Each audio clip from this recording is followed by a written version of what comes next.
오늘 제가 나눌 말씀은 요나서 2장입니다. 주제는 요나를 통해 보는 우리들 향한 하나님의 사랑으로 저번 1장 주제와 같습니다. 서론이 엄청 길고 본론이 짧고 간결하게 끝내도록 하겠습니다. 2장 내용이 거의 없다는 뜻입니다. 2장에 들어가기 전에 1장에 대한 내용을 다시 한번 되짚어 보겠습니다. 전에 1장에 대해서 나누었던 부분은 하나님께서 자신의 니느웨를 향한 마음과 계획을 니느웨 사람들에게 전하려고 요나를 부르셨습니다. 그런데 요나는 그 말씀에 순종하지 않고 하나님께서 가라고 하신 니느웨가 아닌 당시 땅끝이라 알려진 다시스로 향했습니다.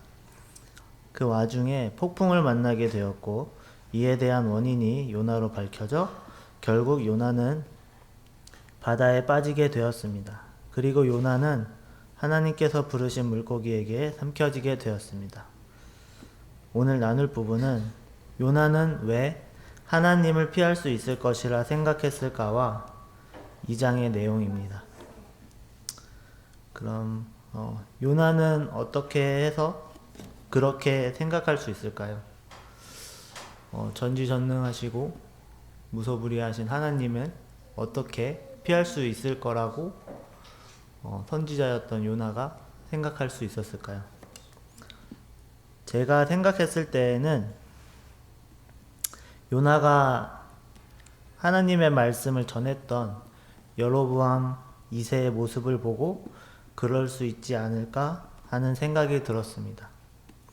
성경에 기록되기를 열왕기하 14장 24절의 말씀을 보시면 한번 찾아보도록 하겠습니다. 열왕기하 14장 24절입니다.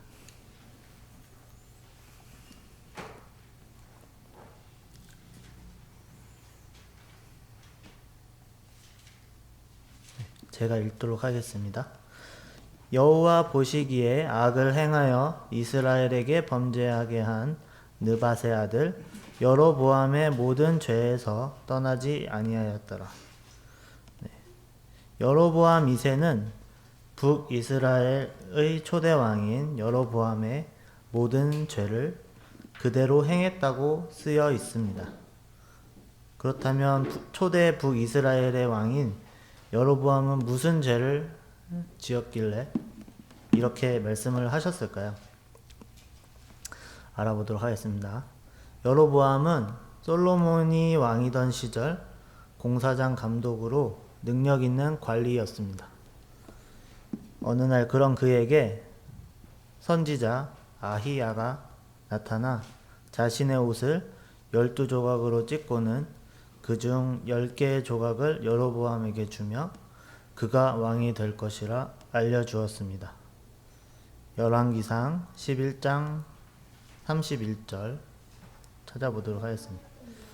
열왕기상 11장 31절입니다.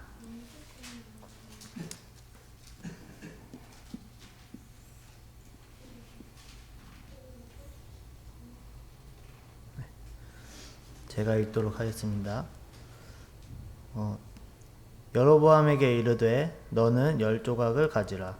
이스라엘의 하나님 여호와의 말씀이 내가 이 나라를 솔로몬의 손에서 찢어 빼앗아 10지파를 내게 주고 하나님께서 선지자 아히야를 통해서 여로보암에게 12지파 중 10지파를 주시겠다고 약속하셨습니다. 마찬가지로 열왕기상 11장 33절에서 35절까지 보도록 하겠습니다. 제가 읽도록 하겠습니다. 이는 그들이 나를 버리고 시돈 사람의 여신 아스다롯과 모압의 신 그모스와 암몬 자손의 신 밀곰을 경배하며 그의 아버지 다윗이 행한 같지 아니하여 내 길로 행하지 아니하며 나 보기에 정직한 일과 내 법도와 내 율례를 행하지 아니함이니라. 그러나 내가 택한 내 종 다윗이 내 명령과 내 법도를 지켰으므로 내가 그를 위하여 솔로몬의 생전에는 온 나라를 그의 손에서 빼앗지 아니하고 주관하게 하려니와 내가 그의 아들의 손에서 나라를 빼앗아 그 열지파를 내게 줄 것이요.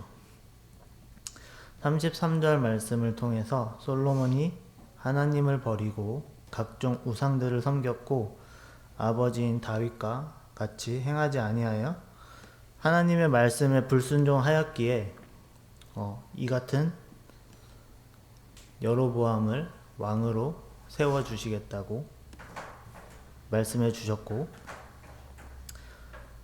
34절 말씀을 통해서 솔로몬의 아버지인 다윗이 하나님께 순종했으므로 다윗을 위하여 그의 아들인 솔로몬의 생전에는 온 나라를 그의 손에서 빼앗지 않겠다고 약속하셨습니다. 그리고 35절 말씀을 통해서 솔로몬의 아들이 왕이 된다면 그때 여로보암에게 10지파를 보내주겠다고 하셨습니다. 37절, 38절 말씀 보도록 하겠습니다. 제가 읽도록 하겠습니다. 내가 너를 취하리니 너는 내 마음에 원하는 대로 다스려 이스라엘 위에 왕이 되되 내가 만일 내가 명령한 모든 일에 순종하고 내 길로 행하며 내 눈에 합당한 일을 하며 내 종 다윗이 행함같이 내 율례와 명령을 지키면 내가 너와 함께 있어 내가 다윗을 위하여 세운 것 같이 너를 위하여 견고한 집을 세우고 이스라엘을 내게 주리라. 37절의 말씀으로 하나님께서는 여로보암을 취하겠다 하시고 이스라엘을 마음껏 다스리는 왕이 되라고 하셨습니다. 그리고 38절의 말씀으로 여로보암에게 하나님이 명령한 모든 일에 순종하고 하나님의 길로 행하며 하나님 보시기에 합당한 일을 하며 다윗이 행했던 것처럼 하나님의 율례와 명령을 지키면 하나님께서 여로보암과 함께 하시고 다윗을 세운 것 같이 여로보암도 그와 같이 견고한 집을 세우고 이스라엘을 여로보암에게 주시겠다 하셨습니다.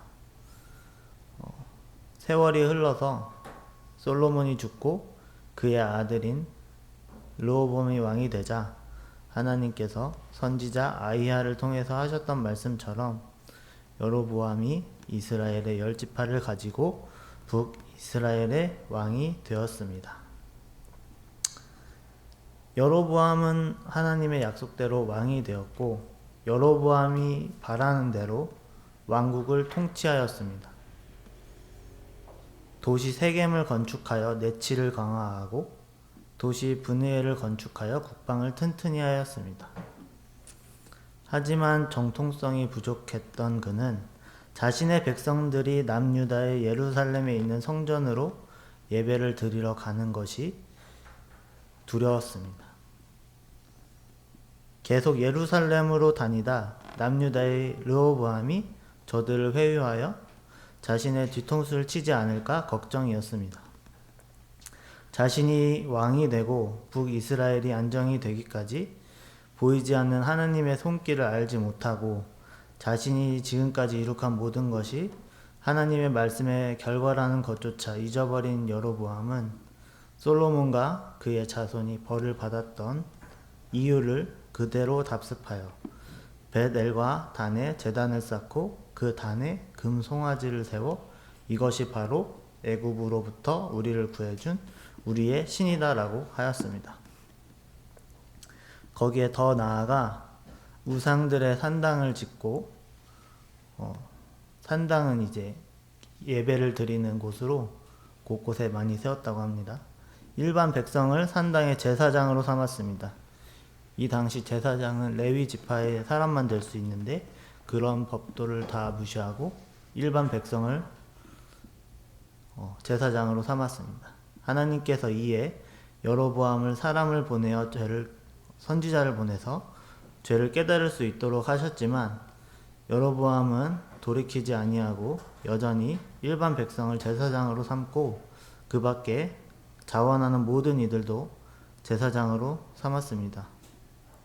여로보암의 이 죄로 말미암아 하나님의 약속은 물거품이 되어버렸고 오히려 여로보암은 멸망하게 되었습니다.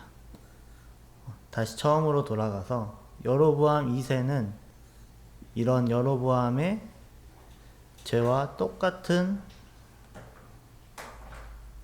행위를 하였습니다. 그렇지만 여로보암 2세에게 하나님께서 요나를 통해서 달리 약속해 주셨습니다. 열왕기하 14장 25절 말씀을 보도록 하겠습니다. 열왕기하 14장 25절 말씀입니다.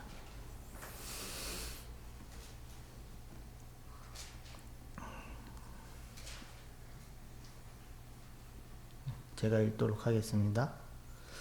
이스라엘의 하나님 여호와께서 그의 종 가드 헤벨 아미떼의 아들 선지자 요나를 통하여 하신 말씀과 같이 여로보암이 이스라엘 영토를 회복하되 하맛 어귀에서부터 아라바 바다까지 하였으니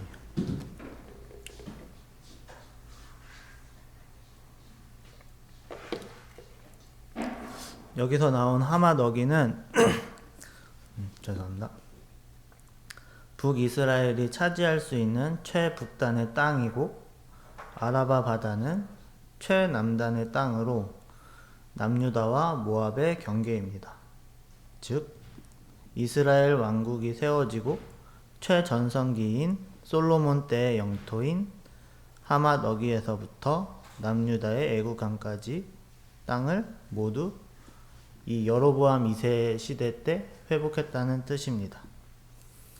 하나님이 보시기에 초대 여로보암의 멸문에 이르는 죄를 똑같이 지은 여로보암 2세였지만 그럼에도 그는 죄에 대해 벌을 받지 않고 오히려 하나님으로부터 어지러운 주변 나라의 상황 속에서 이스라엘을 지키기 위한 왕으로서 선택되어졌습니다.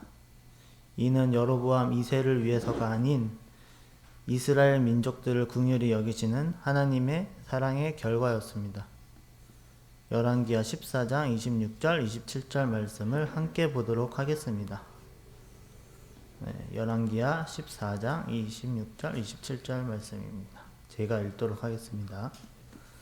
이는 여호와께서 이스라엘의 고난이 심하여 매인자도 없고 노인자도 없고 이스라엘을 도울 자도 없음을 보셨고 여호와께서 또 이스라엘의 이름을 천하에서 없이 하겠다고도 아니하셨으므로 요아스의 아들 여로보암의 손으로 구원하심이었더라.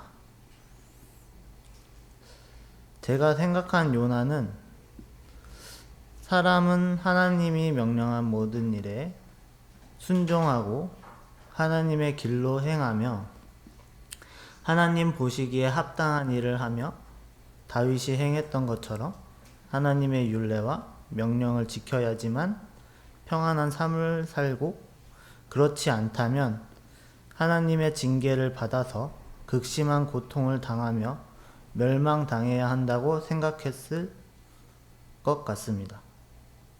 그리고 죄를 부득이 지어 징계를 당하게 되었을 때는 그것을 견디고 진심으로 회개하며 하나님께 용서를 구하면서 하나님께서 용서를 해주실 때까지 기도해야 한다고 생각을 했을 것 같습니다. 그렇지만 여로보암 2세와 이스라엘 백성들이 수차례 징계를 받을 상황 속에서도 그들의 상황은 오히려 더 잘 되어가고 회개를 하지 않음에도 하나님께서 긍휼히 여기셔서 오히려 지켜주시는 것을 보았을 때 요나의 입장에서 받아들이기는 힘들지만 같은 이스라엘 민족이니까 하며 넘어갔을 것 같습니다. 그러나 하나님께서 니느웨로 가서 원수와도 같은 그들에게 하나님의 심판이 다가온다고 말하며 그들이 회개할 수 있도록 하라고 하신 명령을 들었을 때는 하나님께서 니느웨 백성들을 긍휼히 여기셔서 용서할 기회를 주시려는 것을 요나는 깨달았을 것 같습니다. 그래서 하나님의 명령에 순종하기보다는 불순종으로 그 니느웨의 정반대편, 거리상으로는 4배 이상의 거리에 떨어져 있는 다시스로 향했을 것입니다. 요나가 다시스로 향하는 그 걸음걸음마다 생각을 했을 것입니다. 정말 나의 불순종이 하나님께서 원하지 않으신다면 나에게 징계를 내리실 것이다. 그런 생각으로 한 걸음 한 걸음 하나님의 명령에 불순종하면서 곧바로 내려오게 되었고, 때마침 다시스로 가는 커다란 범선을 보며 하나님에 대한 불순종의 불안함이 가졌을 것입니다. 하나님께서도 내심 니느웨의 구원을 원하지 않으실지 모른다고 생각했을지도 모르겠습니다. 마음이 편안해진 요나는 범선 맨 아래에 들어갔고, 요나는 선장이 깨울 때까지 잠을 푹 잤을 것입니다. 그러다 선장이 깨우며 폭풍 상황 속에 놓인 상황을 깨닫게 된 요나는 하나님께서 나의 불순종의 징계를 이렇게 하시는구나 알았을 것입니다. 그렇기에 제비뽑기에서 자신이 뽑혔을 때 사람들 앞에 자신의 죄가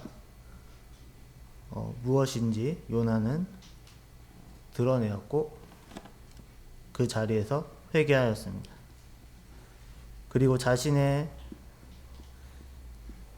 저지른 죄의 징계가 죽음이구나 하고 생각하며 바다에 빠졌을 것입니다. 그리고 물고기가 자신을 삼키면서까지도 겸허히 그 사실을 받아들였을 것 같습니다. 이제 본문으로 돌아와서 요나서 2장을 보시게 되면 요나의 기도인데요. 요나서 2장 말씀을 함께 읽도록 하겠습니다. 요나서 2장입니다. 시작. 요나가 그의 뱃속에서 그의 하나님 여호와께 기도하여 내가 받는 고난으로 말미암아 여호와께 불러 아뢰었더니 주께서 내게 대답하셨고, 내가 스올의 뱃속에서 부르짖었더니 주께서 내 음성을 들으셨나이다. 주께서 나를 깊음 속 바다 가운데에 던지셨으므로 큰 물이 나를 둘렀고 주의 파도와 큰 물결이 다 내 위에 넘쳤나이다. 내가 말하기를 내가 주의 목전에서 쫓겨났을지라도 다시 주의 성전을 바라보겠다 하였나이다. 물이 나를 영혼까지 둘러싸오며 깊음이 나를 에워싸고 바다풀이 내 머리를 감쌌나이다. 내가 산의 뿌리까지 내려갔사오며 땅이 그 빗장으로 나를 오래도록 막았사오나 나의 하나님 여호와여, 주께서 내 생명을 구덩이에서 건지셨나이다. 내 영혼이 내 속에서 피곤할 때에 내가 여호와를 생각하였더니 내 기도가 주께 이르러 싸우며 주의 성전에 미쳤나이다. 거짓되고 헛된 것을 숭상하는 모든 자는 자기에게 베푸신 은혜를 버렸사오나 나는 감사하는 목소리로 주께 제사를 드리며 나의 서원을 주께 갚겠나이다. 구원은 여호와께 속하였나이다 하니라. 여호와께서 그 물고기에게 말씀하시매 요나를 육지에 토하니라. 네, 감사합니다. 요나는 죽지도 못한 채 3일 밤낮을 물고기의 뱃속에 있으면서 살아서는 겪어보지 못한 고통을 당했을 것입니다. 그렇게 자신의 진정한 잘못이 무엇인지 그 고통을 통해서 깨달았습니다. 그것은 바로 교만함이었습니다. 이스라엘 민족들 또한 하나님께 무엇을 해서가 아닌 하나님의 은혜로 구원을 받았음을 떠올렸고, 그런 자신이 하나님께서 하시겠다고 하는 일에 내키지 않는다 하여 그것을 안 하는 것이 얼마나 큰 잘못인지 깨달았습니다. 요나는 진심으로 하나님께 기도하였습니다. 그리고 그 기도를 하나님께서는 들어주셨습니다. 하나님께서 요나를 물고기 뱃속에서 구원하여 주셨습니다. 하나님께서는 이 장에서 나오는 요나의 기도보다 항상 기뻐하며 쉬지 않고 기도하며 범사에 감사하라고 말씀하셨습니다. 하나님의 자녀된 저희들은 어렵고 힘든 것을 떠나서 언제나 말씀을 가까이 하고 하나님께 기도해야 합니다. 요나서 2장 4절 말씀을 보도록 하겠습니다. 제가 읽도록 하겠습니다. 내가 말하기를 주의 목전에서 쫓겨났을지라도 다시 주의 성전을 바라보겠다 하였나이다.